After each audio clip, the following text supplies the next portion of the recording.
سپہر کے 3 بجے ہیں۔ السلام علیکم، یہ ریڈیو پاکستان ہے۔ عرفانہ شاہین سے خبریں سنیے۔ اہم خبروں کا خلاصہ۔ وزیراعظم نے کہا ہے کہ حکومت ملک میں نظم و نسق کی بہتری کے لیے انقلابی اقدامات کر رہی ہے۔ مشیر خزانہ نے کہا ہے کہ حکومت کے مراعاتی پیکج کے تحت زیادہ سے زیادہ مستحق افراد کو قرضے دیے جائیں گے۔ ملک میں گزشتہ 24 گھنٹے کے دوران 2521 افراد میں کرونا وائرس کی تشخیص ہوئی، جبکہ اس دوران 74 اموات ہوئی ہیں۔ وفاقی حکومت کی جانب سے شروع کیے گئے کوہالہ اور آزاد پتن پن بجلی منصوبوں سے 1800 میگا واٹ بجلی پیدا ہوگی اور 8000 ملازمتوں کے مواقع پیدا ہوں گے۔ دنیا بھر اور کنٹرول لائن کے دونوں جانی مقیم کشمیری 13 جولائی 1931 کے شہداء کو خراج عقیدت پیش کرنے کے لیے کل یوم شہدائے کشمیر منائیں گے۔ اور ممتاز براڈ کاسٹر، شاعر اور ریڈیو پاکستان کے پہلے ڈائریکٹر جنرل ذوالفقار علی بخاری کی برسی آج منائی جا رہی ہے۔ خبریں تفصیل کے ساتھ۔ وزیراعظم عمران خان نے کہا ہے کہ وفاقی حکومت ملک میں نظم و نسق میں بہتری کے لیے انقلابی اقدامات کر رہی ہے۔ وہ آج اسلام آباد میں وزیر قانون پنجاب راجہ بشارت سے ملاقات کے دوران گفتگو کر رہے تھے۔ وزیراعظم نے کہا کہ وفاقی حکومت نظم و نسق میں بہتری لانے کے لیے صوبائی حکومت سے مکمل تعاون کرے گی۔ انہوں نے کہا کہ عوام کی فلاح و بہبود اور خدمات کی بہتری کے لیے پنجاب حکومت کی جانب سے کیے گئے اقدامات کی انہوں نے تعریف بھی کی۔ وزیر قانون نے وزیراعظم کو بلدیاتی حکومت کے نظام کے قانونی مسودے سے آگاہ کیا اور کہا کہ نئے قانون سے حقیقی تبدیلی کا خواب شرمندہ تعبیر ہوگا۔ مشیر خزانہ عبدالحفیظ شیخ نے کہا ہے کہ حکومت نے آسان قرض کے دائرہ کار کو بڑھانے کے لیے مزید اقدامات کرنے کا فیصلہ کیا ہے تاکہ زیادہ سے زیادہ مستحق افراد اس سے فائدہ اٹھا سکیں۔ اسلام آباد میں صحافیوں سے گفتگو کرتے ہوئے انہوں نے کہا کہ معیشت پر تھنک ٹینک کا بنیادی مقصد ملک کی معیشت میں بہتری لانے کے لیے اقدامات کا جائزہ لینا ہے۔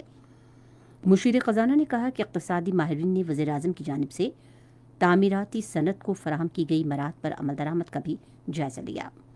انہوں نے کہا کہ زیادہ سے زیادہ مستحق افراد کو قرضے فراہم کیے جائیں گے، جبکہ نظام میں خامیوں کو بالکل ختم کیا جائے گا۔ وفاقی تعلیم کے وزیر شفقت محمود نے کہا ہے کہ حکومت اسکولوں کو دوبارہ کھولنے کے بعد احتیاطی تدابیر پر عمل درآمد کے لیے سخت انتظامی اقدامات کرے گی۔ نجی نیوز چینل سے گفتگو کرتے ہوئے انہوں نے کہا کہ اسکولوں کو دوبارہ کھولنے کا انحصار آئندہ مہینوں میں وبا کی صورتحال پر ہے۔ وفاقی وزیر نے کہا کہ ملک میں کرونا وائرس کی صورتحال پر آئندہ ماہ غور کیا جائے گا۔ انہوں نے کہا کہ اساتذہ کے لیے ڈیجیٹل اپلیکیشنز وضع کی جا رہی ہیں۔ ملک میں گزشتہ 24 گھنٹے میں 2521 افراد میں کرونا وائرس کی تشخیص ہوئی ہے، جس کے بعد وائرس سے متاثرہ افراد کی مجموعی تعداد 2,48,872 ہو گئی ہے۔ پنجاب میں 86,556، سندھ میں 1,03,836، خیبر پختونخوا میں 30,078، بلوچستان میں 11,157، اسلام آباد میں 14,023، گلگت بلتستان میں 1,658 اور آزاد کشمیر میں 1,574 مریض ہیں۔ گزشتہ 24 گھنٹے کے دوران مزید 74 اموات کے بعد جاں بحق افراد کی تعداد 5,197 ہو گئی ہے۔ اس مرض سے اب تک 1,56,700 افراد مکمل طور پر صحت یاب ہوئے ہیں۔ دنیا بھر میں کرونا وائرس سے متاثرہ افراد کی تعداد 1,28,00,000 سے تجاوز کر گئی ہے، جبکہ اس وبا سے 5,67,000 سے زائد اموات ہوئی ہیں۔ امریکہ وبا سے سب سے زیادہ متاثر ملک ہے، جہاں مریضوں کی تعداد 33 لاکھ سے زائد ہے، جبکہ اب تک 1,37,000 سے زائد اموات ہوئی ہیں۔ وفاقی حکومت کی جانب سے شروع کیے گئے کوہالہ اور آزاد پتن پن بجلی منصوبوں سے 1800 میگا واٹ بجلی پیدا ہوگی اور 8000 ملازمتوں کے مواقع پیدا ہوں گے۔ فیس بک پر اپنے اسپیشل پیج پر ایک پوسٹ میں وزیراعظم عمران خان نے کہا کہ کوہالہ منصوبہ آزاد کشمیر میں دریائے جہلم پر تعمیر کیا جائے گا۔ اسی طرح آزاد پتن منصوبہ 2 اضلاع صوبہ پنجاب کے ضلع راولپنڈی اور آزاد کشمیر کے ضلع سندھوتنٹی کے درمیان تعمیر کیا جائے گا۔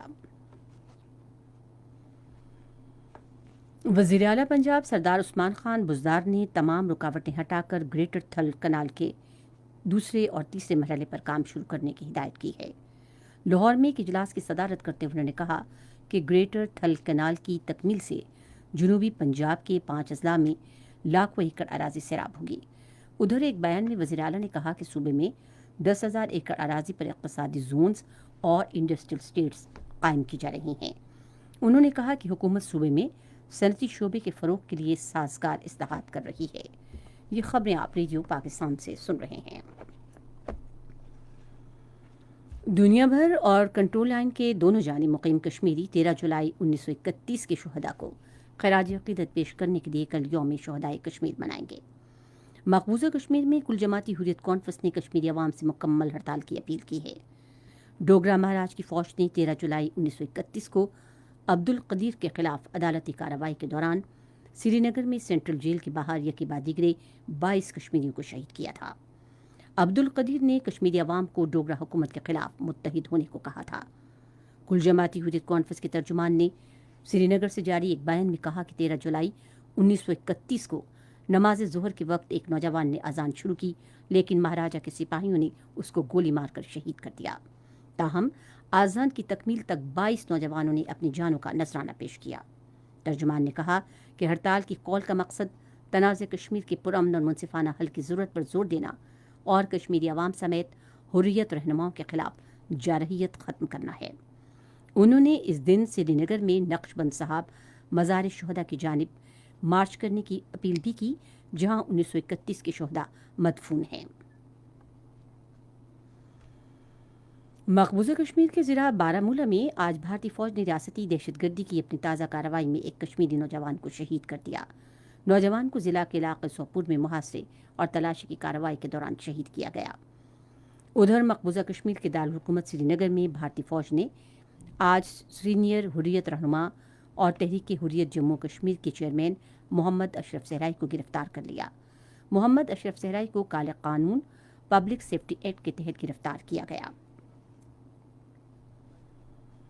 امریکہ کے شہر ٹیکسس میں ایک مشتبہ شخص نے 2 پولیس افسروں کو فائرنگ کر کے قتل کرنے کے بعد خود کو گولی مار لی۔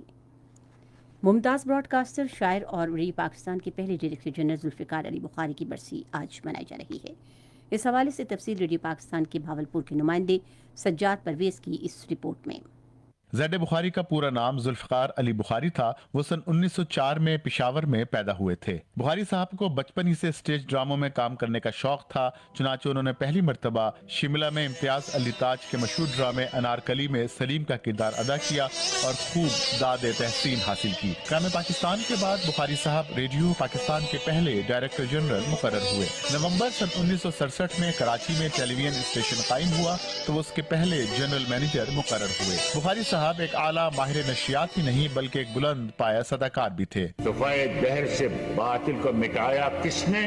نوع انسان کو غلامی سے چھڑایا کس نے؟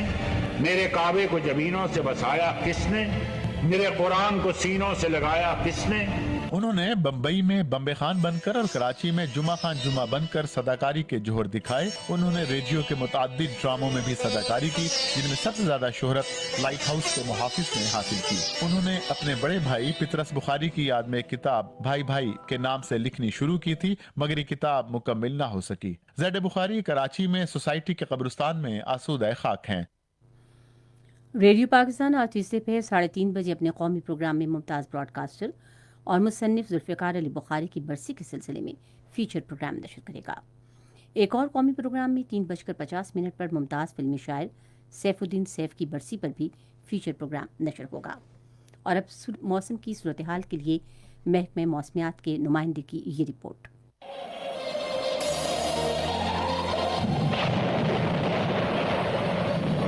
گزشتہ 24 گھنٹوں کے دوران اسلام آباد، بالائی خیبر پختونخوا، پنجاب، گلگت بلتستان اور کشمیر میں گرج چمک کے ساتھ بارش ہوئی۔ ملک کے دیگر حصوں میں موسم گرم اور مرطوب رہا، جب سب سے زیادہ بارش اسلام آباد میں 0.58 ملی میٹر، جبکہ بوکرا میں 22، گولرا میں 18، جبکہ سید پور میں 2 ملی میٹر ریکارڈ کی گئی۔ اس کے علاوہ راولپنڈی میں 52 ملی میٹر، شمس آباد میں بارش ریکارڈ کی گئی۔ خیبر پختونخوا کے جو علاقے ہیں ان میں کاکول میں 19 ملی میٹر، جبکہ مالم جبہ میں 17، دیر میں 4 ملی میٹر بارش ریکارڈ کی گئی۔ آئندہ 24 گھنٹوں کے دوران ملک کے بالائی اور وسطی پنجاب کے علاقے ہیں، خیبر پختونخوا، شمال مشرقی بلوچستان، اسلام آباد، کشمیر اور گلگت بلتستان میں آندھی اور گرج چمک کے ساتھ بارش کا امکان ہے۔ اگر ہم مقبوضہ کشمیر کی بات کریں تو جو آئندہ 24 گھنٹے ہیں ان میں مقبوضہ کشمیر میں سری نگر، جموں، لیہ، پلوامہ، اننت ناگ، شوپیاں اور بارہمولہ میں گرج چمک کے ساتھ بارش کا امکان ہے۔ خاص خبروں کا خلاصہ ایک مرتبہ پھر۔ وزیر اعظم نے کہا ہے کہ حکومت ملک میں نظم و نسق کی بہتری کے لیے انقلابی اقدامات کر رہی ہے۔ ملک میں گزشتہ 24 گھنٹے کے دوران 2521 افراد میں کورونا وائرس کی تشخیص ہوئی، جبکہ اس دوران 74 اموات ہوئی ہیں۔ اور ممتاز براڈ کاسٹر، شاعر اور ریڈیو پاکستان کے پہلے ڈائریکٹر جنرل ذوالفقار علی بخاری کی برسی آج منائی جا رہی ہے۔ خبریں ختم ہوئی۔ مزید خبروں اور تصویروں کے لیے ہماری ویب سائٹ ہے radio.tv.pk اور فیس بک کے link radio Pakistan news official پر آپ ہماری ان خبروں کی براہ راست ویڈیو اسٹریمنگ بھی ملاحظہ کر سکتے ہیں۔